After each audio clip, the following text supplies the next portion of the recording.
और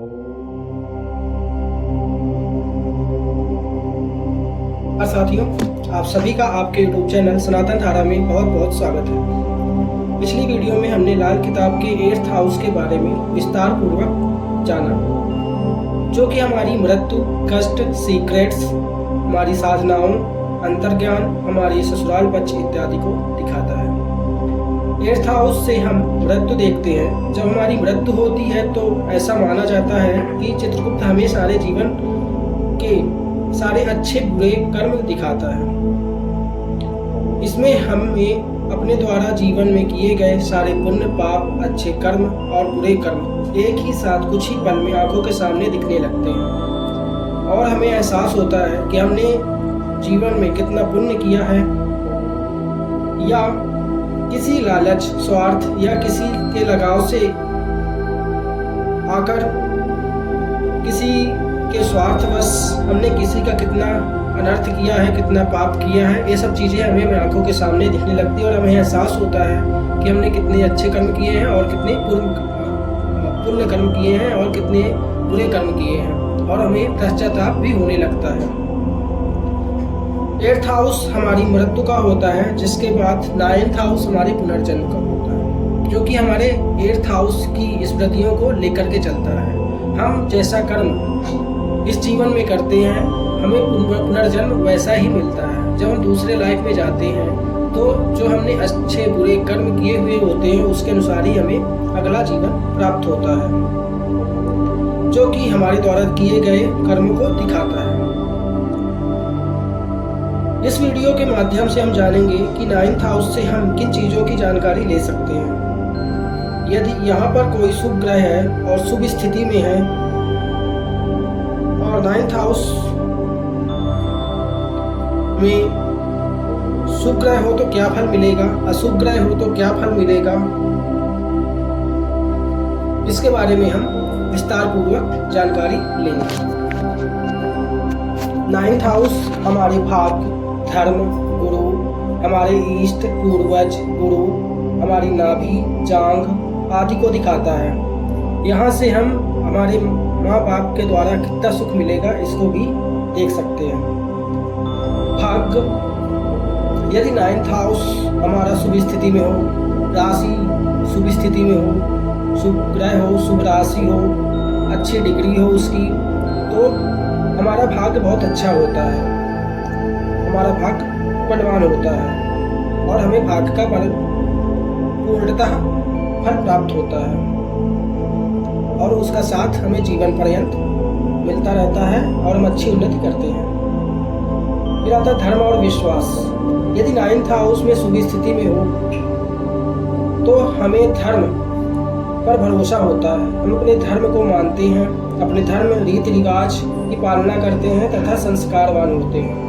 परंतु यदि यहाँ पर कोई अशुभ ग्रह स्थिति हो, अशुभ स्थिति में स्थित हो, तो हम धर्म भ्रष्ट हो जाते हैं, अपने धर्म पर भरोसा छोड़ करके किसी अन्य पर आस्था करने लगते हैं, अपने धर्म पर आस्था नहीं करते हैं, यानी हम अपने धर्म को छोड़ करके किसी अन्य धर्म में भी जा सकते हैं।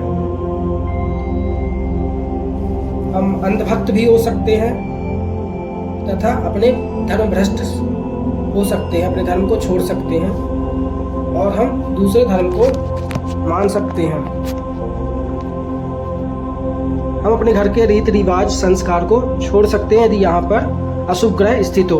फिर आता है गुरु और शिक्षा। यदि गुरु और शिक्षा 9th हाउस में हम यह भी देखते हैं कि 9th हाउस में यदि शुभ ग्रह हो तो हमें गुरु कैसा प्राप्त होगा, हमारी आध्यात्मिक शिक्षा कैसी होगी, हमारी हायर एजुकेशन कैसी होगी, हमारे संस्कार कैसे होंगे, इसके बारे में भी हमें जानकारी 9th हाउस से प्राप्त होती है। फिर आता है लंबी यात्राएं। 9th हाउस से हम अपनी लंबी यात्राएं, तीर्थ यात्रा आदि के बारे में देखते हैं, हमें उनसे कितना लाभ होगा या कितनी हानि प्राप्त होगी, इसके बारे में भी हम 9th हाउस से देखते हैं। यदि यहाँ पर कोई शुभ ग्रह स्थित है तो हमें अच्छा फल प्राप्त हो, लंबी यात्राओं से हमें शुभ प्राप्त होंगे, शुभ फल प्राप्त होंगे। और परंतु यदि यहाँ पर अशुभ ग्रह स्थिति है, अशुभ राशि स्थित है, तो हमें अशुभ फल प्राप्त हो सकते हैं। इसलिए हमें भी कोई भी दान धर्म और किसी प्रकार की यात्रा करने से पहले 9th हाउस को देख करके चलना चाहिए। यदि यहाँ पर कोई भी अशुभ ग्रह स्थित है तो हमें धर्म यात्राएं नहीं करना चाहिए, क्योंकि उनसे हमें नुकसान हो सकता है। जैसे यदि यहाँ पर राहु स्थित है तो हमें ऐसा धर्म को मानना चाहिए, परंतु हमें किसी भी देवी देवता पूजा पाठ से इत्यादि से बच करके रहना चाहिए, क्योंकि ये अशुभ ग्रह है और हमें अशुभ फल ही प्राप्त होंगे इससे। कर्म फल, यदि 9th हाउस शुभ हो तो थोड़े से किए गए कर्म हमें बहुत अच्छी सफलता प्राप्त करवा सकते हैं, परंतु यदि यहाँ पर कोई अशुभ ग्रह स्थित है, अशुभ स्थिति में स्थित है, तो हमें कड़ी मेहनत के बावजूद भी सफलता प्राप्त नहीं होती है और हमें बहुत सारी मेहनत करनी पड़ती है, तब हमें जाकर के सफलता प्राप्त हो सकती है। उसमें भी हमें कोई नहीं होती है। 9th हाउस हमारे जांघ, हमारी नाभि का होता है, यानी 9th हाउस जितना शुभ होगा हमारी पाचन शक्ति, हमारा भाग्य उतना ही मजबूत होता है। 9th हाउस का कारक व मालिक ग्रह गुरुदेव बृहस्पति को माना गया है, यानी गुरुदेव बृहस्पति 9th हाउस के मालिक भी हैं और कारक भी। हमारे घर का ईशान कोण नॉर्थ ईस्ट जिसे कहते हैं, वहाँ के स्वामी जो होते हैं गुरुदेव बृहस्पति को ही माना गया है। यदि यहाँ पर किसी प्रकार का कंस्ट्रक्शन, सीढ़ी, लेटरिन, बाथरूम या किसी प्रकार की गंदगी होती है तो जातक को, या किचन होता है तो जातक को पैरालिसिस या कैंसर जैसी गंभीर बीमारियां भी हो सकती हैं। तथा यदि यहाँ पर जूते चप्पल हों और राहु और बुध भी खराब स्थिति में हों तो घर के लोगों पर राहु का प्रभाव यानी बीमारियां बनी रहती हैं और किसी न किसी को रीढ़ की हड्डी, कमर दर्द या फिर किसी प्रकार का नस से संबंधित दिक्कतें बनी रह सकती हैं। इसलिए हमारे ईशान कोण को स्वच्छ रखना चाहिए। यहाँ पर किसी प्रकार का लेटरिन, बाथरूम, किचन, सीढ़ी इत्यादि नहीं होना चाहिए, जिससे हमारी स्थिति सही रहे। 9th हाउस हमारे जन्म पत्रिका सेंटर भी माना गया है। जैसे हमारे शरीर का सेंटर नाभि होता है और हमारे घर का सेंटर आंगन होता है। ये जितने स्वच्छ, स्वस्थ और अच्छी स्थिति में होंगे उतनी तरक्की, स्वास्थ्य हमें अपने जीवन में प्राप्त होते जाएंगे। फिर आता है 9th हाउस में उच्च का ग्रह केतु को माना गया है। केतु को गुरु का चेला भी कहा गया है, यानी गुरु जैसा होता है केतु भी वैसा ही फल देता है। बुध और राहु मिलकर के गुरु बनाते हैं और गुरु और राहु मिलकर के बुध बनाते हैं। हमने विष्णुई ग्रह में पढ़ा है। जो बहुत ज्ञान पा चुका हो, उसे बांटना आता हो, किसी के लिए पॉजिटिव सोच बनाता हो या ज्ञान बांटना शुभ केतु के काम होते हैं। लीडरशिप भी इसी के अंतर्गत आता है। ज्ञान का आधार हमारा केतु ही माना गया है। यदि केतु खराब हो तो जातक चिड़चिड़ा, लड़ाई झगड़े करने वाला, कलेशी, गुस्सा करने वाला इत्यादि होता है। परंतु यदि यहाँ पर केतु शुभ स्थिति में हो तो भाग्यवान होता है, वह लीडर होता है तथा ज्ञान बांटने वाला होता है। यदि यहाँ पर केतु अशुभ स्थिति में हो तो हमें कान पे सोना डालकर उसे शुभ स्थिति में भी करने की कोशिश करना चाहिए। 9th हाउस में यदि शुभ केतु हो तो जातक के 2 पुत्र होते हैं तथा वह इतने वफादार होते हैं तो उन्हें कुत्ता तक कहा गया है, जो सुअर की जैसे ताकत रखते हैं। यानी वो इतना सहयोगी होते, इतने संस्कारवान होते हैं कि वह इतने वफादार होते हैं कि उन्हें कुत्ता तक कहा गया है, मतलब वह अपने घर के लिए जान भी दे सकते हैं। यदि किसी का केतु 9th हाउस में हो और अशुभ स्थिति में हो तो डरपोक किस्म का हो तो जातक सुअर को खिलाना चाहिए। यानी यदि 9th हाउस में केतु अशुभ स्थिति में हो तो सुअर को खिलाना चाहिए। 9th हाउस में केतु और भाई की लड़ाई हो तो घर में कुत्ता पालना अच्छा माना गया है। 9th हाउस में राहु को नीच का ग्रह माना गया है। शुद्ध हवा जो होती है, साफ हवा जो होती है, उसे गुरु माना गया, लेकिन न ज़्यादा गर्म हो न ज़्यादा ठंडी हो। यदि शीतल हवा शुरू होती है, यानी शीतल हवा गुरु होता है हमारा। राहु यहाँ होने पर धुएं का काम करता है, यानी गुरु की शीतलता कम कर देता है। धुएं का काम करने वाला ठीक नहीं होता है यहाँ पर यदि यहाँ पर राहु हो तो टेक इंजीनियरिंग रिलेटेड काम करे या कंस्ट्रक्शन ट्रांसपोर्ट रिलेटेड काम करे तो ठीक माना जाता है। यहाँ स्थिति को सुख करने के लिए गुरु को मजबूत करना चाहिए, जैसे केसर का तिलक नाभि जुबान माथे पर लगाना चाहिए, सोना धारण करना चाहिए, केसर वाला दूध पीना चाहिए इत्यादि। 9th हाउस को लाल किताब के अनुसार समझने की कोशिश करते हैं। किस्मत का आरंभ, जड़ बुनियाद ग्रह न होता किस्मत का आगाज भी होता। घर दूजे पर बारिश करता, समुद्र पर घर ब्रह्मांड भी होता। घर तीजे का असर हो पहले बाद मिला घर 5 का होता। कुंडली मकानात मकर्ज गिनते, हाकिम गिनते सभी ग्रहों का होता हो। उस ग्रह जो अपनी जगह असर गिना उस उम्र का हो। दृढ़ पित जब टेवे बैठा रेत समुद्र जलता हो। 5 दृष्टि 9 पे करता निकास औलाद की गिनती हो। रवि चंद्र कोई 9 जब बैठा नजर दृष्टि उल्टी हो। न ज्ञान समुद्र घर 9वें का या फल उस उम्र हो पहली का। सफ़ेद झंडा को हसार शिखर पर झूले उम्र बुढ़ापा घर 2 का। अब हम इसे समझने की कोशिश करते हैं। 9th हाउस का ग्रह बचपन और बुढ़ापे में पूरा असर देता है, परंतु जवानी में वह थोड़ा कम असर देता है। जब भी कुंडली देखना चाहिए तो हमें 9th हाउस और 2nd हाउस के ग्रहों की स्थिति को देख करके प्रेडिक्शन देना चाहिए।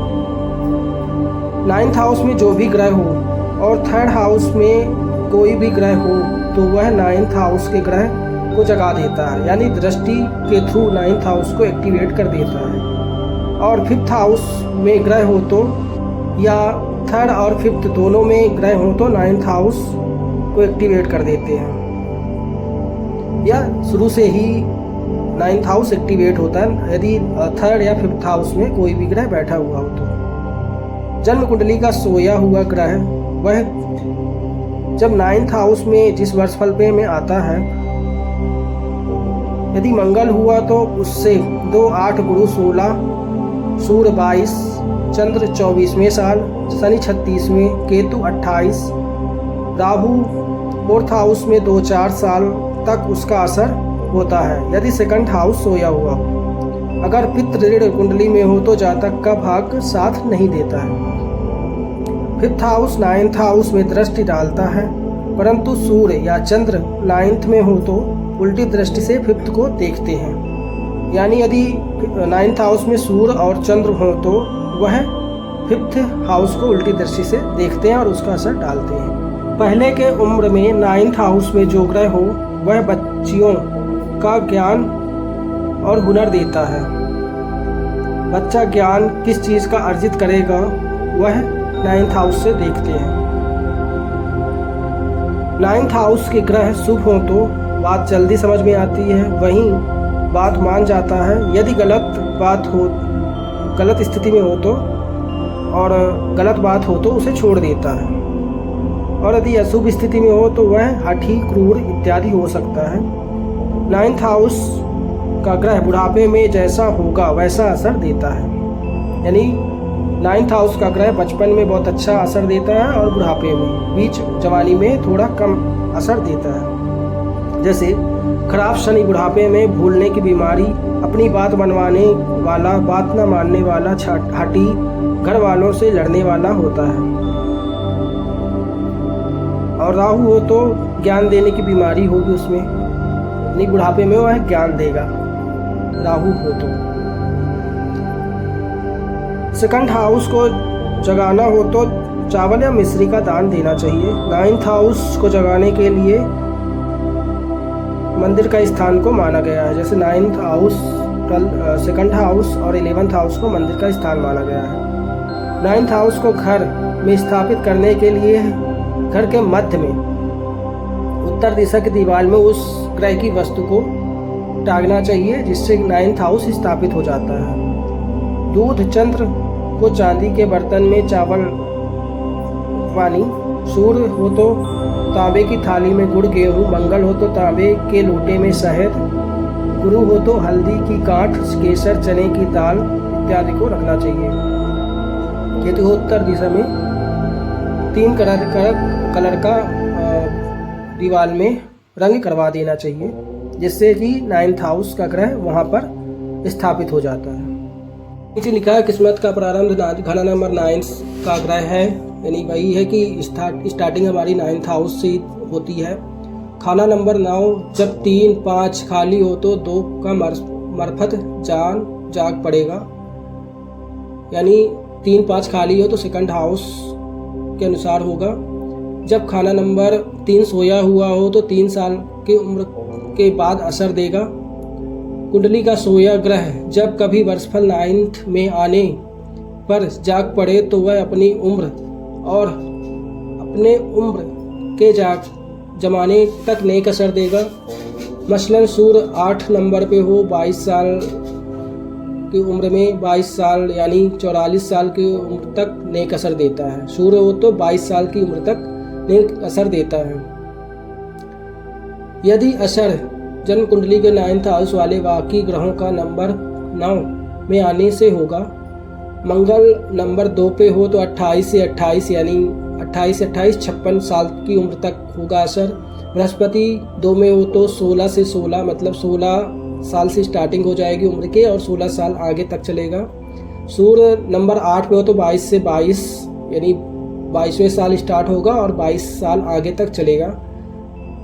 और चंद्र 1 नंबर पे हो तो 24 से 24 यानी 24वें साल से चंद्रमा एक्टिवेट हो जाएगा और आगे के 24 साल तक अपना असर देगा। और शनि 8 का हो तो 36 से 36 यानी 36वें साल वह एक्टिवेट हो जाएगा और उसके आगे के 36 साल तक वह फल देगा। केतु 8 का 48 से 48 मतलब 48 साल से वह एक्टिवेट हो जाएगा और आगे के 48 साल तक वह असर देगा। राहु 4 नंबर पे हो तो 42 से 42 यानी वह 42वें साल एक्टिवेट हो जाएगा और वह आगे के 42 साल तक वह अपना असर देगा। शुक्र नंबर 12 जो सिर्फ 25 साल मंदा होगा जब नंबर 3, 5 दृष्टि से मंदा हो वरना नेक असर देगा। यानी कहने का मतलब है कि यदि 3, 5 में दृष्टि हो और मंदा हो तो वह आगे के शुक्र 12 नंबर पे हो तो वह 25 साल तक मंदा असर देगा, यानी कि अपनी उम्र तक मंदा असर देगा, नहीं तो नेक असर पे होगा। बुध नंबर 3 का 17 से 17 साल मंदा जब बाकी वसूलों से बुध मंदा हो वरना नेक असर, यानी बुध 3 का जो होगा 17 साल से शुरू होकर के 17 साल आगे तक मंदा असर देगा यदि बुध मंदा हो तो, नहीं तो नेक असर देगा। ऐसी हालात में खाना नंबर 5 में बैठे हुए पापियों का औलाद पर कोई बुरा असर न होगा, मगर बाकी सब बातों पर असर लेंगे जो सूर्य चंद्र से पापियों के ताल्लुक पर हो सकता है। खाना नंबर 9 के ग्रह से संबंधित चीज तिलक की जगह लगाने से खाना नंबर 9 पर असर होगा। यानी कहने का मतलब इसका यह है कि खाना नंबर 5 में बैठे हुए पापी ग्रह औलाद पर कोई असर नहीं देंगे परंतु बाकी चीज़ों पे वह असर देंगे जो सूर्य चंद्र से पापियों की ताल्लुक हो सकता है, जैसे सूर्य चंद्र से उनका ताल्लुक हो सकता है। खाना नंबर 9 को शुभ करने के लिए खाना नंबर 9 की जो वस्तुएं हो उसे माथे पर लगाने से 9th हाउस पर असर होता है। जैसे गुरु हो तो माथे पर लगाने से केसर का तिलक या हल्दी को लगाने से वह शुभ स्थिति में होगा। तो यह रहे 9th हाउस जो कि हमारे भाग्य हमारे धर्म से जुड़ा हुआ होता है। नेक्स्ट क्लास में हम अपने कर्म, अपने रोजगार इत्यादि के बारे में दिखाने वाले हाउस 10th हाउस के बारे में जानेंगे। तब तक के लिए आज की क्लास को यहीं पे संपन्न किया जाता है। आप सभी का बहुत बहुत धन्यवाद। जय माता दी।